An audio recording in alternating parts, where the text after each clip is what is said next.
উবাই বিন Khalaf মক্কার মুশরিকদের মধ্যে ইসলামের জঘন্যতম দুশমন ছিল।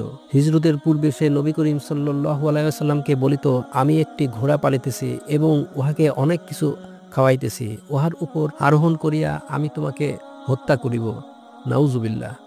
হুজুর সাল্লাল্লাহু আলাইহি সাল্লাম একবার তাহাকে বলিয়াছিলেন, ইনশাআল্লাহ আমি তোকে কতল করিব। উহুদের যুদ্ধে সে হুজুর সাল্লাল্লাহু আলাইহি ওয়াসাল্লামকে তালাশ করিতেছিল আর বলিতেছিল, আজ যদি তিনি বাঁচিয়া যান তবে আমার আর রক্ষা নাই।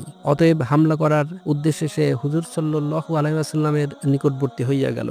সাহাবায়ে কেরাম রাদিয়াল্লাহু তাআলা আনহু এরাদাও করিয়াছিলেন যে দূর হইতেই তাহাকে শেষ করিয়া দিবেন, কিন্তু হুজুর সাল্লাল্লাহু আলাইহি ওয়াসাল্লাম ইরশাদ করিলেন, তাহাকে আসিতে দাও। সে যখন নিকটবর্তী হইল তখন হুজুর সাল্লাল্লাহু আলাইহি ওয়াসাল্লাম এক সাহাবীর হাত হইতে একটি বর্শা লইয়া তাহার প্রতি নিক্ষেপ করিলেন, যাহা তাহার ঘাড়ে গিয়া লাগিল এবং ঘাড়ের উপর সামান্য আঁচড়ের ন্যায় ক্ষত হইল।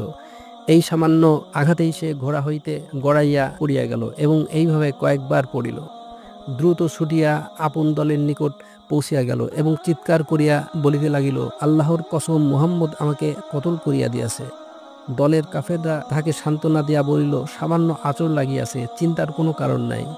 কিন্তু সে বলিতেছিল, মুহাম্মদ মক্কায় আমাকে বলিয়াছিল, আমি তোমাকে কতল করিব। খোদার কসম, মুহাম্মদ যদি আমার উপর থুতু নিক্ষেপ করিতেন তবু আমি মরিয়া যাইতাম। কথিত আছে, তাহার চিৎকারের আওয়াজ ষাঁড়ের চিৎকারের ন্যায় হইয়া গিয়াছিল। আবু সুফিয়ান, যিনি এই যুদ্ধে কাফেরদের পক্ষে বড় শক্তিশালী ভূমিকা পালন করিয়াছিলেন, তিনি তাহাকে লজ্জা দিয়া বলিলেন, এই সামান্য একটু আঁচড়ে এমন চিৎকার করিতেছ। সে বলিল, তুমি কি জানো এই আঘাত কে করিয়াছেন? ইহা মুহাম্মদের আঘাত। এই আঘাতে আমার যে পরিমাণ কষ্ট হইতেছে, লাত ও উজ্জা দুইটি প্রসিদ্ধ মূর্তির নাম কসম করিয়া বলিতেছি, উহা যদি সমগ্র হিজাজবাসীদেরকে ভাগ করিয়া দেওয়া হইত তবে সকলেই ধ্বংস হইয়া যাইত। মুহাম্মদ যখন আমাকে কতল করিবার কথা বলিয়াছিল তখনই আমি বুঝিয়া নিয়াছিলাম যে অবশ্যই আমি তাহার হাতে নিহত হইব। রেহাই পাওয়ার আর কোনো উপায় আমার নাই। আমাকে কতল করার কথা বলিবার পর তিনি যদি আমার উপর থুতু নিক্ষেপ করিতেন তবু আমি মরিয়া যাইতাম। অবশেষে মক্কায় পৌঁছার একদিন পূর্বে পথিমধ্যেই সে মারা গেল।